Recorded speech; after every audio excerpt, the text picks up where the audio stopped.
forget my stories, Senua. Because your daughter...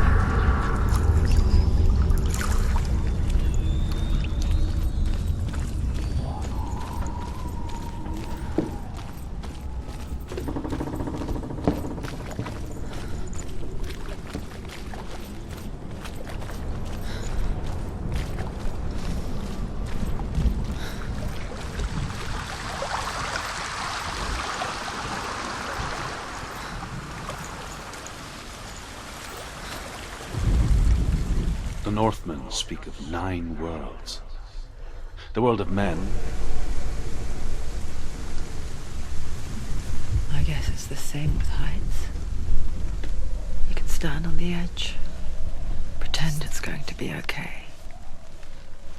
But you know that death is near, waiting for you to make that little slip. You can't just wish things away.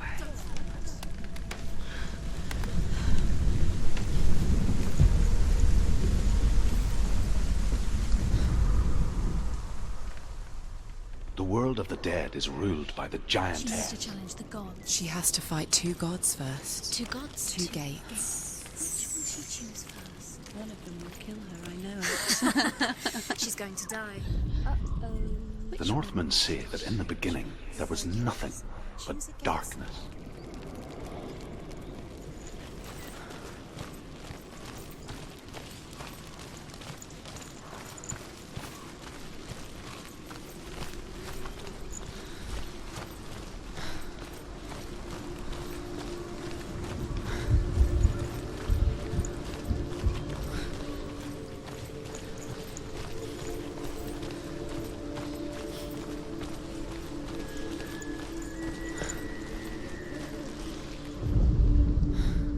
Ymir was a frost giant, a being of darkness.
The Northmen say that Odin and his brothers killed Ymir, and that the world...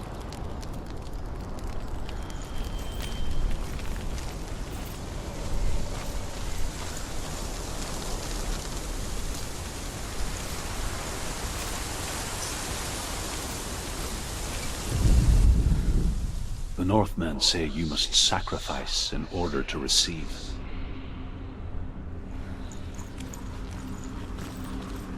Do you know what it's like to leave everything behind? Your home, loved ones, to head deep into the wilds, perhaps never to return. Senua does. Because when darkness speaks, it changes everything. Turning home into a foreign land and loved ones into strangers.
The Northmen say that Odin has two ravens. Their name...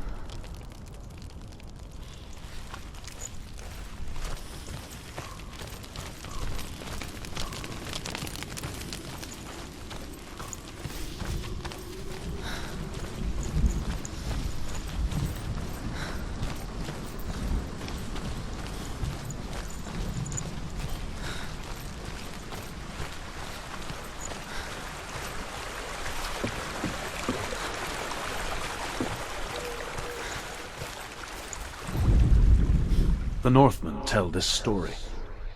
Before the Earth was created,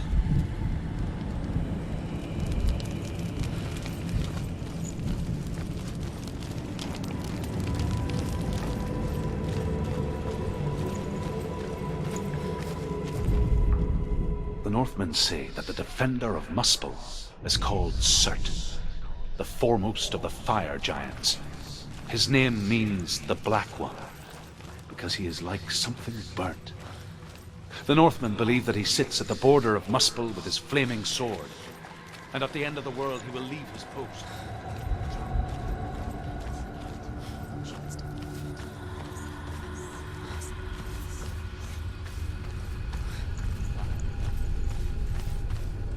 It's too far. She'll never find it. She'll never make her way back. She needs to remember the way back. What happens when she finds it? Everything will burn. Concentrate on where you're going. She needs to remember the path. Everything will burn, then how will she find the way back? She won't. She won't be able to tell. The Northmen believe that the world will be destroyed someday.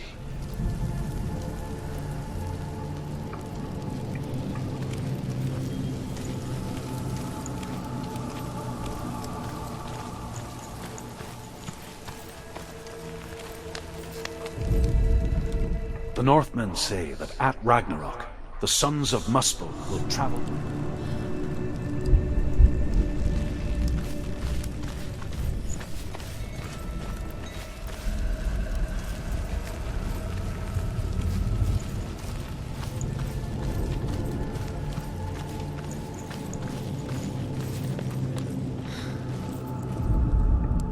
The Northmen say that what we see as a rainbow is the bridge that goes from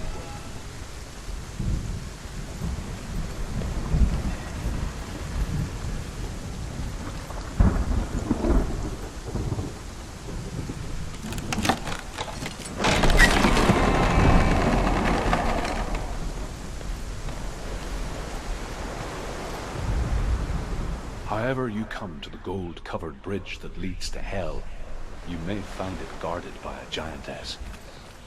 She will ask your name, she will ask your lineage, she will ask your business. The North,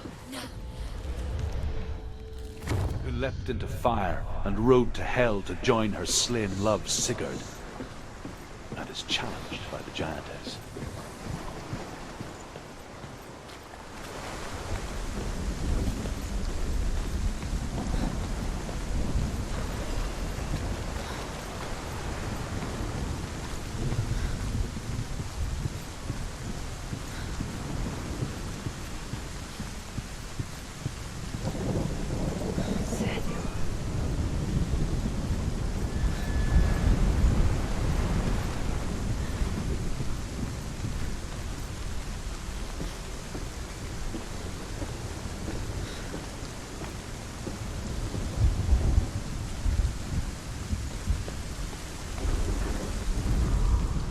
Hela possesses large dwelling places in Helheim. Tall.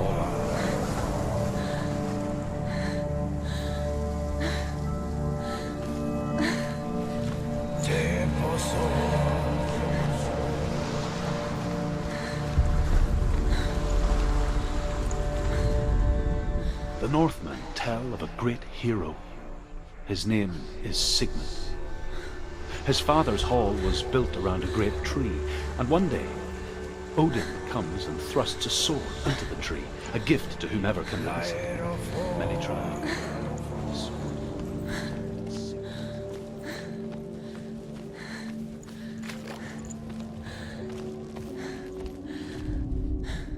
Death for Sigmund and his brothers seems certain. But the king's wife, is Sigmund's sister, and she begs for mercy and implores the king to chain them up instead. He agrees. Not for mercy, though, but because he plans an even more cruel and lingering death. Chained to a tree in the forest that night, a she-wolf comes and devours one of Sigmund's brothers. She returns, ravens, night after night, until only Sigmund.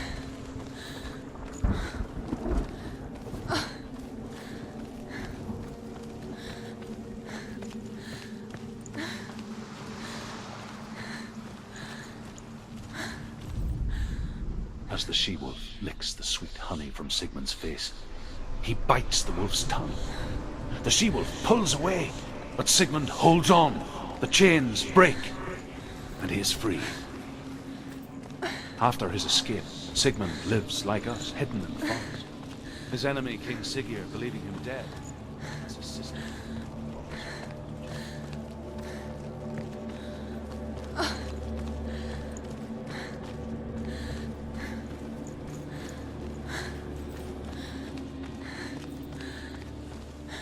Day after day, watching from afar, she mimicked him, perfecting her own secret dance, wishing those fleeting moments of light would stretch out to last forever. Sigmund's sister trades shapes with a sorceress, and in this That tree. Can you see him? You want to believe it. Is he not real? Is he there? You're alone in these mountains. Is that Lydia? Nothing lives here. None of us survive. You met him by the tree. She met him by the tree. Maybe it's a sign, the tree. What's he trying to tell you? He's waiting for you by the tree.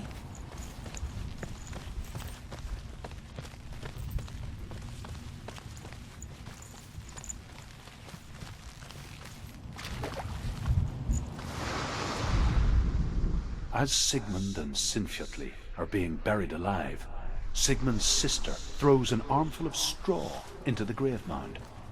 Hidden in the straw is Sigmund's sword, the gift of Odin.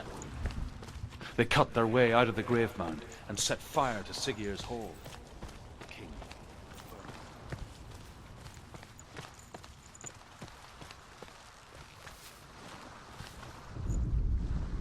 And here is the end of Sigmund's story. He was a fierce... Chance.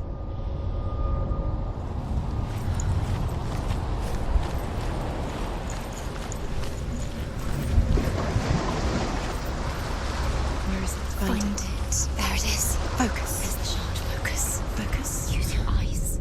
Look. Get closer. Where are we? Where is she? It feels wrong. Where are we now? Burial mound. So strange that we go to such lengths to bury death. Something so very ordinary, inevitable. It's as if we conspire to hide death, because we have no answer for it. But when it comes and forces itself onto us,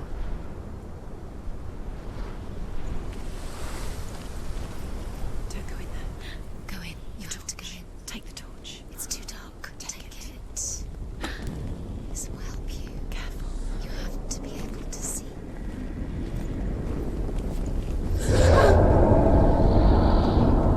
Who's there?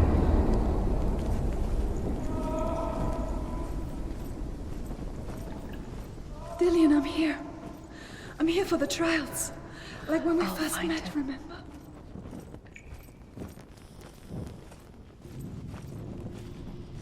What's that? Did you hear that? Nothing. Was that voices? Is that his voice or the voice of the dead? Not Dillian. Dillian's calling to you. Can you Where is hear him? he? Herva disguises herself as a man to join a band of warriors, and soon becomes their leader. When they come to the island where her father is buried, her men do not want to go ashore. They say that evil haunts the island, and that it is a worse place by day than other places are by night. Fearless, she lands alone. There are many grave mounds, and all of them have ghostly flames burning over them.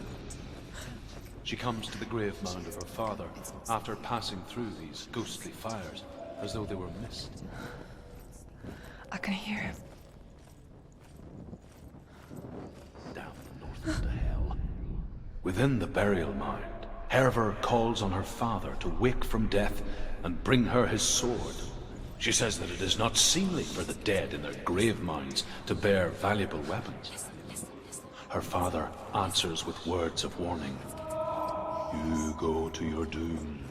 Baleful runes surround you. You have gone mad. You have lost your mind. Your thoughts are confused. It is dangerous to wake the dead. Like I said, she reminds me of you.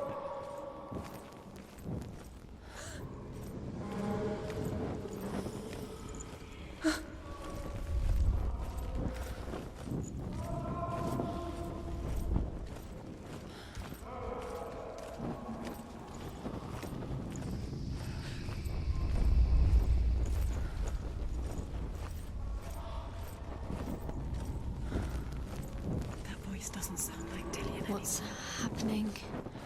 It's not him, it can't be. What's that sound? The voice is changing. That's not Dillian. Herver ignores her father's warnings. The grave mound opens.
The Northmen tell this story about the death of Baldur.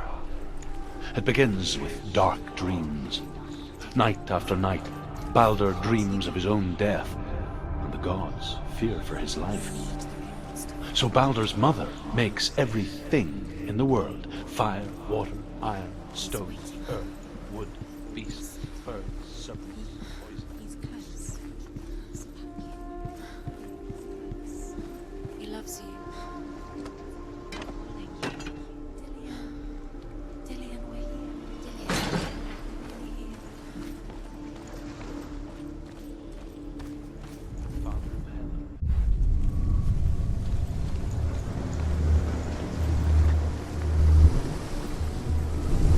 The gate is open. Go through the gate. Go through it. It's dangerous. Follow it. What's behind the gate? Where will it take you? It's not safe.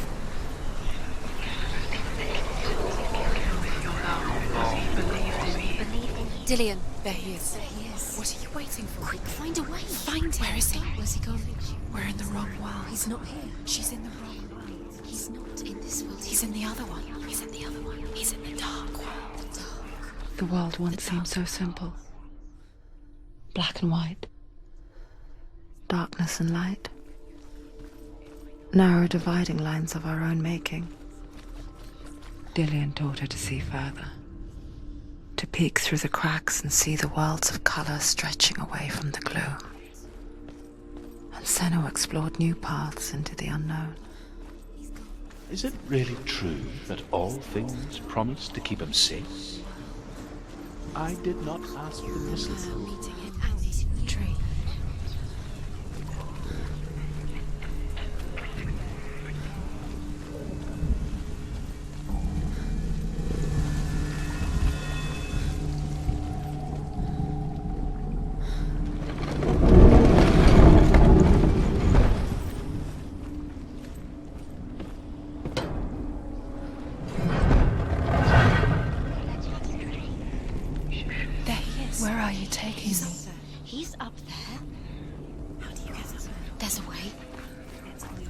There is a way up there. Find the way. She can do it. You're nearly there. Just find the way. Loki makes a dart out of mistletoe and goes to the gods as they throw things at Balder. The blind god, Huth, was there. Loki asks him why he wasn't taking part. Huth says, I cannot see where Balder stands. The Northmen even tell how the gods mourned Balder. His body was to be burnt on his ship, but they could not manage to push it into the sea and sent for a giantess to do it.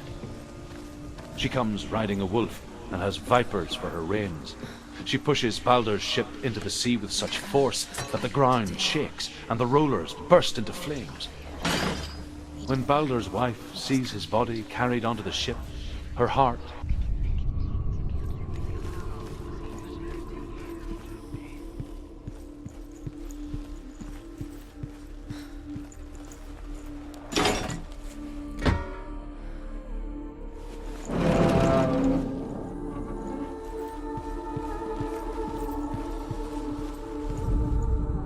overcome with grief, the gods send Hermod to ride to Hell and ask Hela to let Balder return home.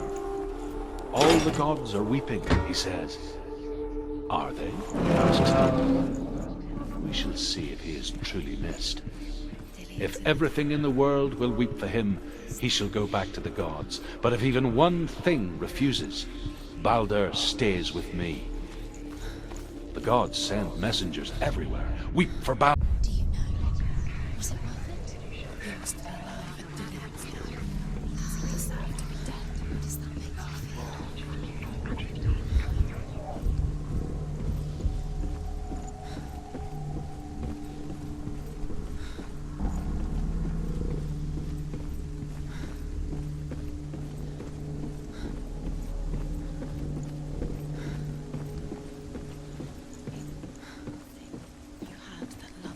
Squashed it, strangled it, flattened it. The curse cannot be undone.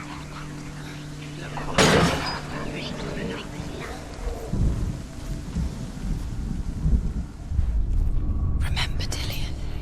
Do you remember? Do you remember the sound of his voice?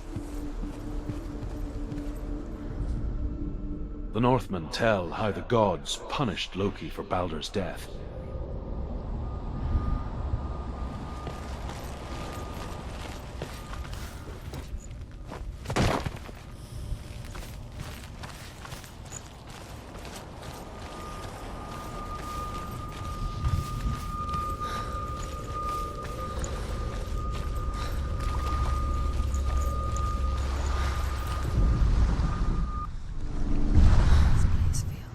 What is this place? This place feels... It's Creepy.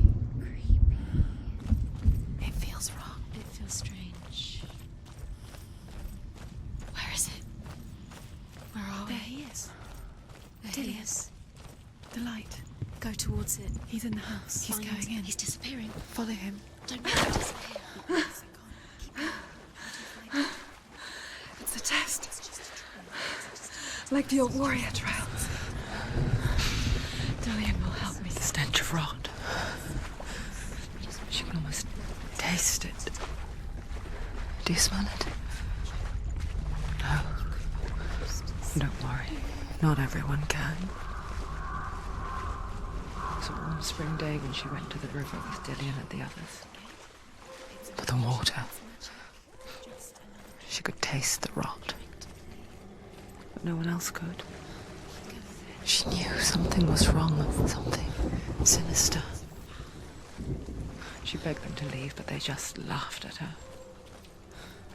But soon enough, as the bodies piled up, no one was laughing. And they knew that she was not like that.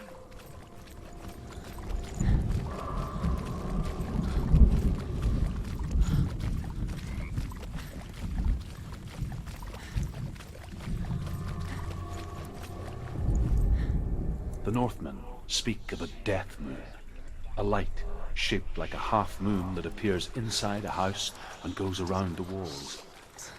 I once saw the death moon appear at a farm. And first the shepherd died, then a guest died, and then the farm hands, and then the farmer and 6 of his men drowned at sea. But that is not the end of it, because the dead return to haunt the living. If you see the death, then beware, because there will be death in that house. You succeeded.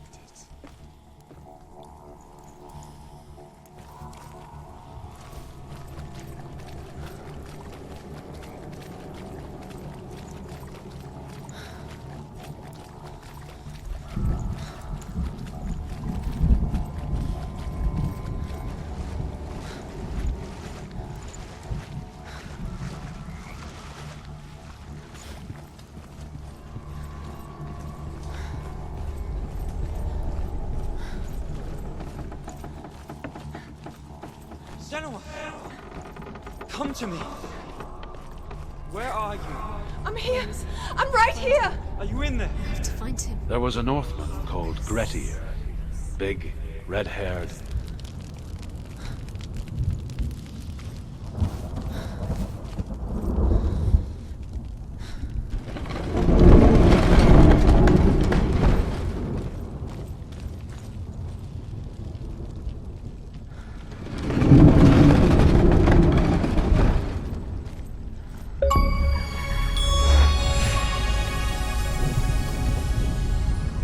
I will tell you of a great hero named Sigurd, son of Sigmund.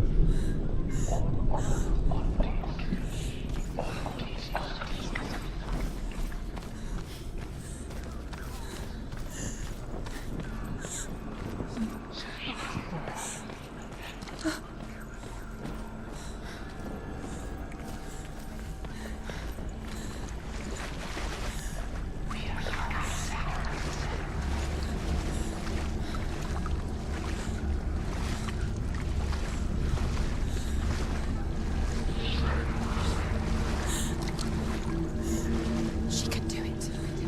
She can't do it. The light's gone out. Run! Get through it as quick as you can. The panic is here.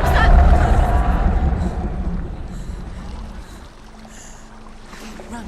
Run and get to the light. Stop! Stay there. Stay in the light. You have to rest here on your side. She's stuck. She doesn't. Next light.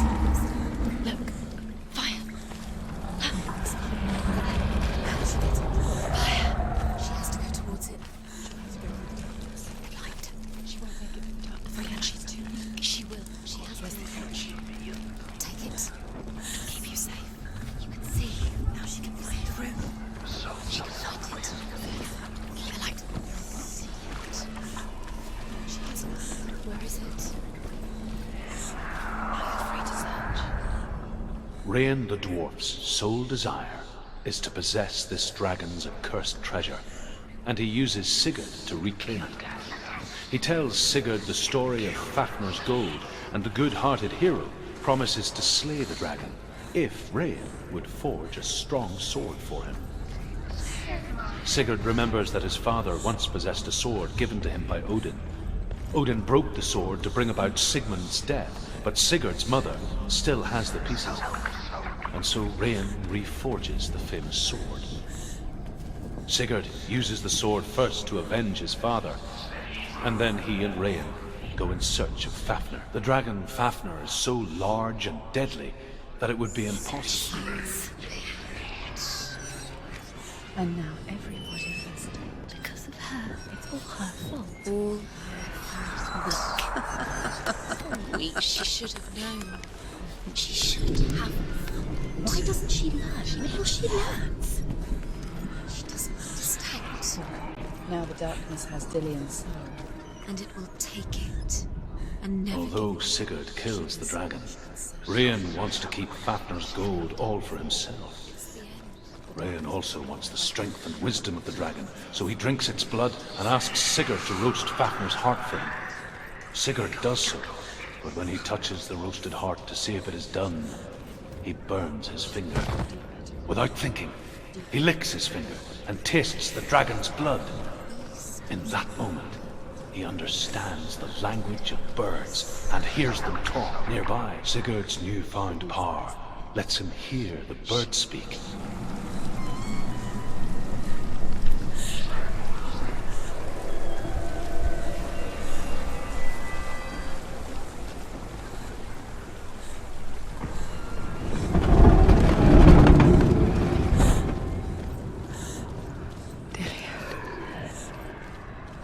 Can't help but think of him. A tender guiding flame in a world so black. The longer it burned, the more she convinced herself that there was She nothing. can do it. The sword that slays God. No, she can't. It's too dangerous. Too weak. She has the sword. She is rotting. She is nearly dead. She must defeat her. There is no way she can defeat Hela. She must. Hela is powerful. She must. But she has the soul. Bad. She can only. Hela has Dillian's soul. She must speak to her. She must fight, or she must go. Find another way. There is no reason. There has to be another way. The Northmen say the world will come to an end.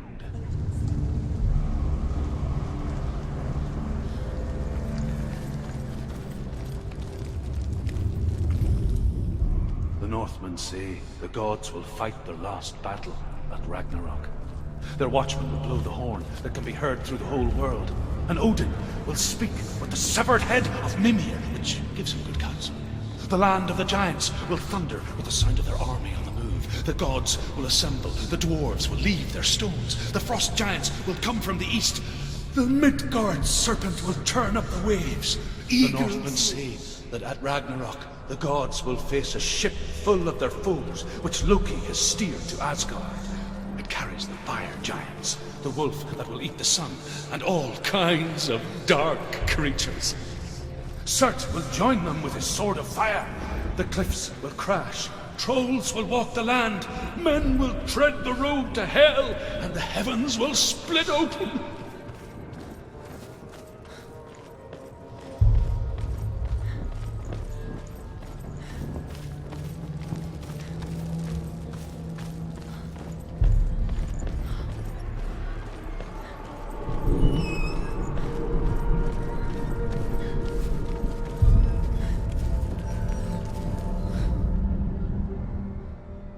The Northmen say that each god will do battle.